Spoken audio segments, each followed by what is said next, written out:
Have you ever felt like your energy is fading faster than it used to?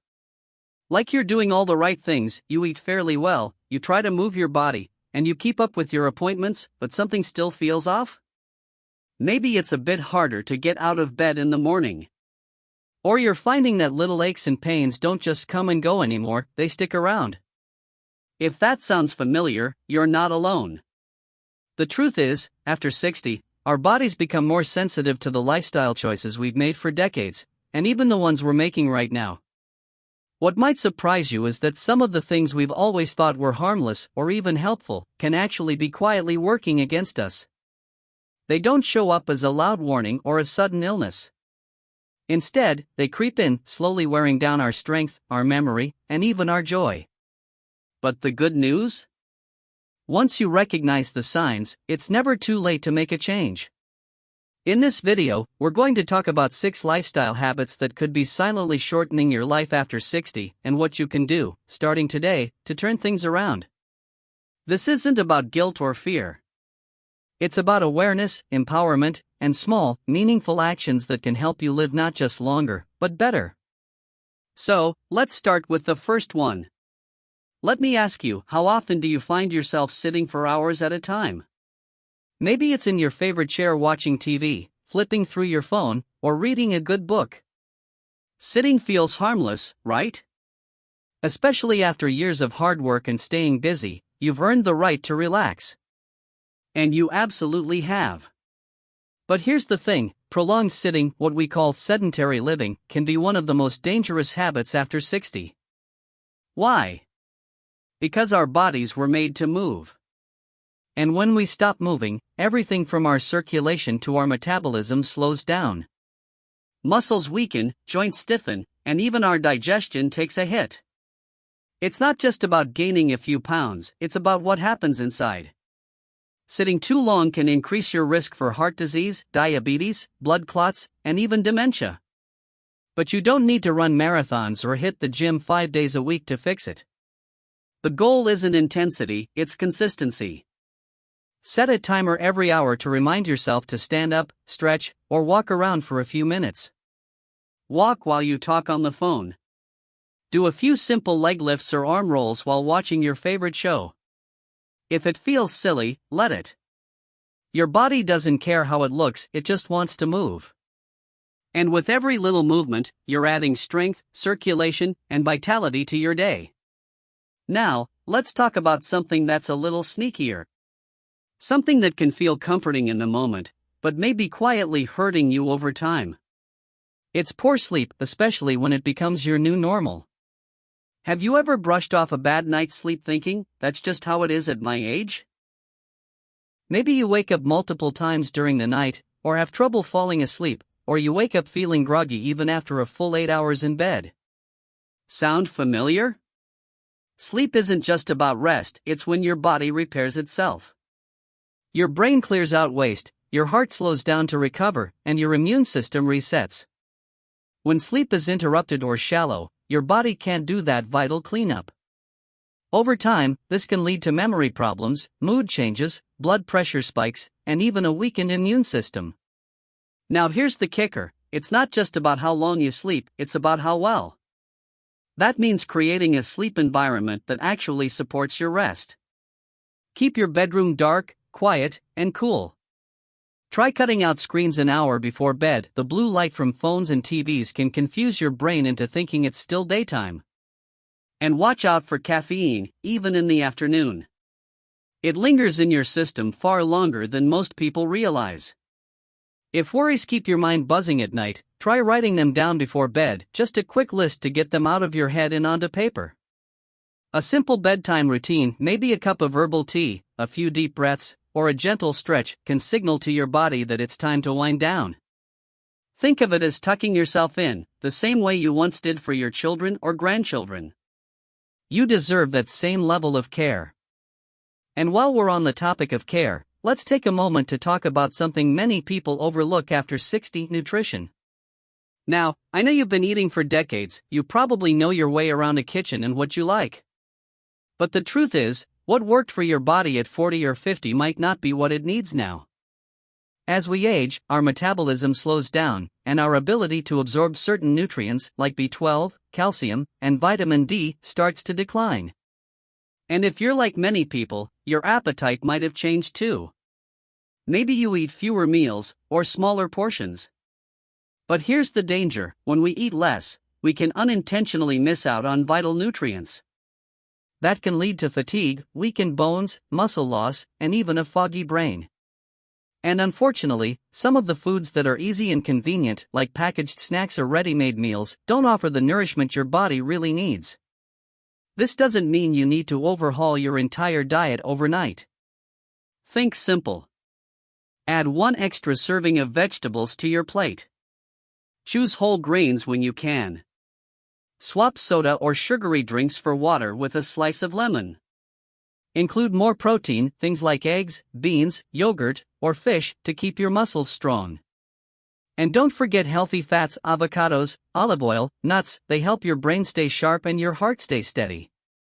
Food is more than fuel, it's medicine, joy, and connection. Sitting down for a meal you enjoy, maybe even sharing it with someone you love, can be one of the best things you do for your health.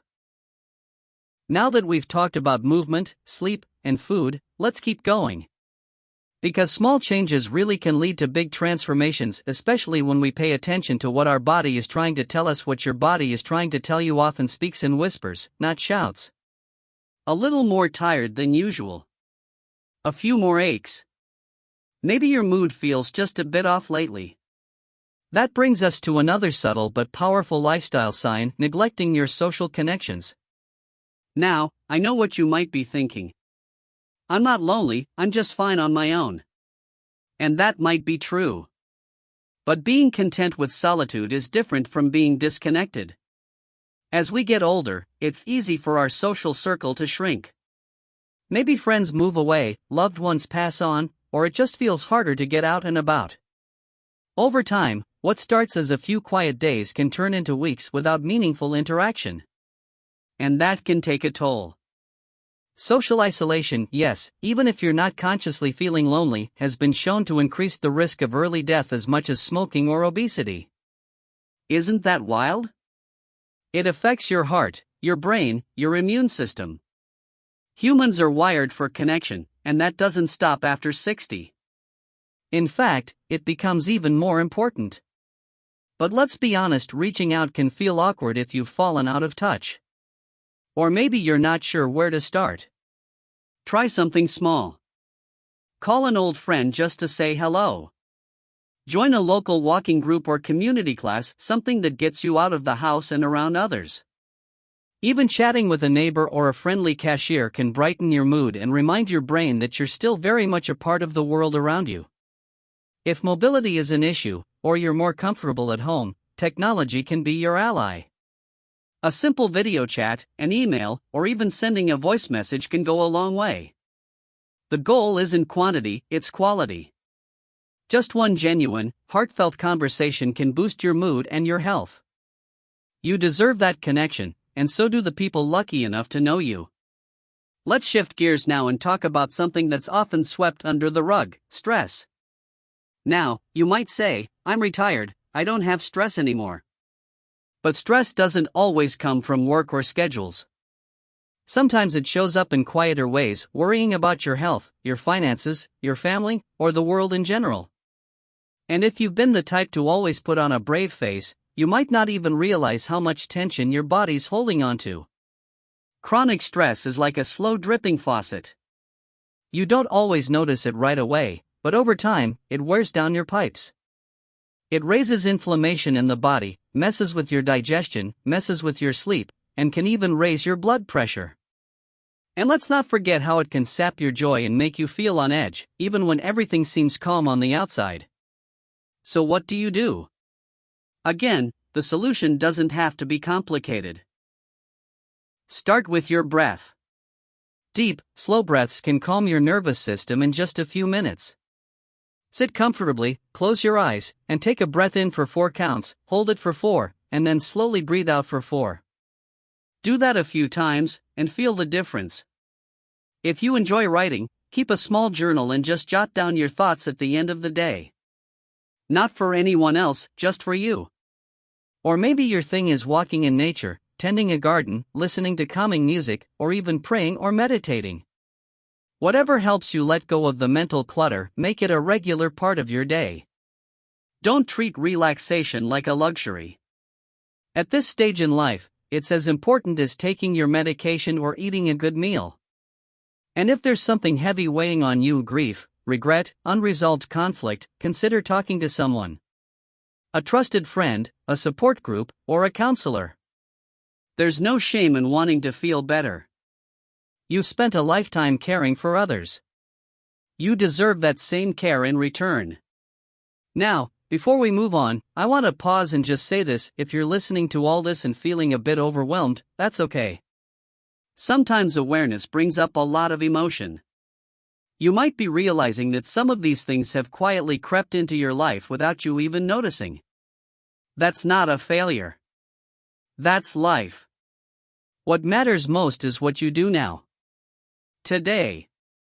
Even if it's just one step, one choice, one breath, that's progress. Alright. Let's keep going, because there are a couple more signs we need to talk about, and these next ones might surprise you.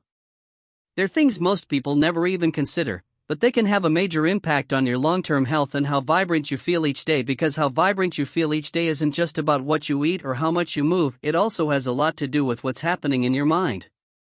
So here's something that might catch you off guard: going through life without a sense of purpose can quietly drain your health, more than most people realize. Think about it: when you had a career, a household to run, or kids to raise, your days had a built-in rhythm. People counted on you. Tasks filled your calendar. But after retirement or major life changes, many folks find themselves asking quietly, now what? And even if you stay busy, there's a difference between staying occupied and feeling truly engaged. Without the deeper reason to get out of bed in the morning, even small tasks can feel heavy. Research shows that having a sense of purpose, something that gives your life meaning, can actually reduce the risk of heart disease, stroke, and even cognitive decline. It's not just about emotional health. It's about the entire body. Your mind and spirit are deeply connected to your physical well-being. But here's the good news: your purpose doesn't have to be something grand. It doesn't have to be about building a business or saving the world. It might be as simple as helping a neighbor with groceries. Or being the one who always remembers birthdays. Maybe it's learning to paint, caring for a pet, volunteering at the local library, or writing your life stories down for your grandchildren. Your purpose is yours to define, and it can evolve with time. But having something, anything, that lights a little spark in your heart can be the difference between simply aging and truly living.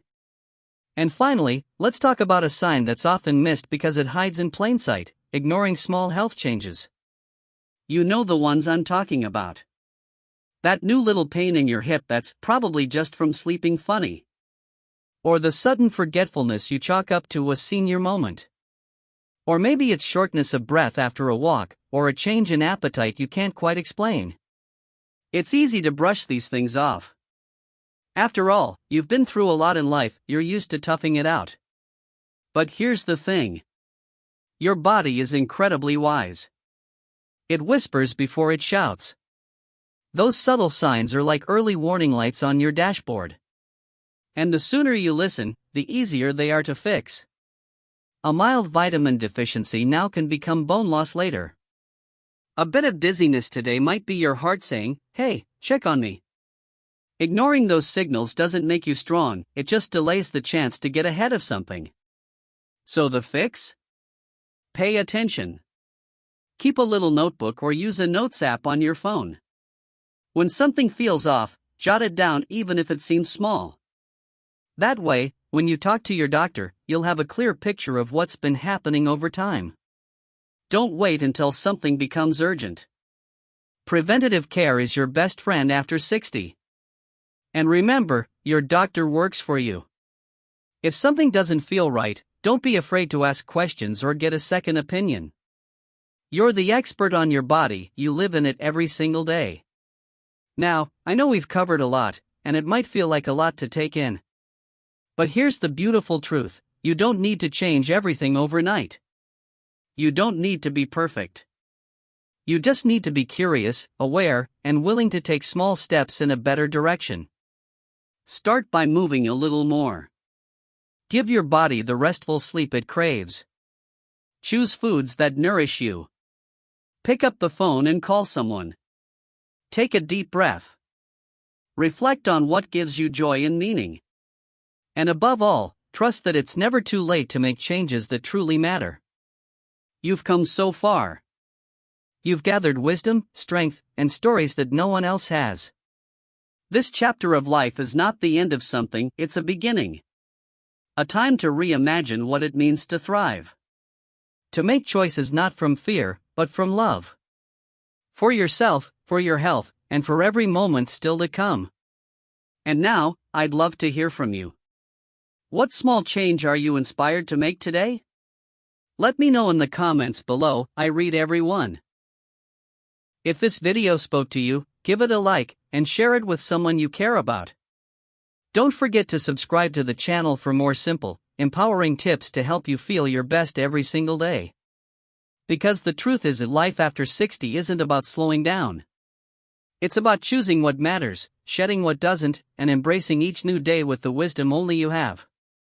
Here's to living your best life, strong, joyful, and full of purpose at any age.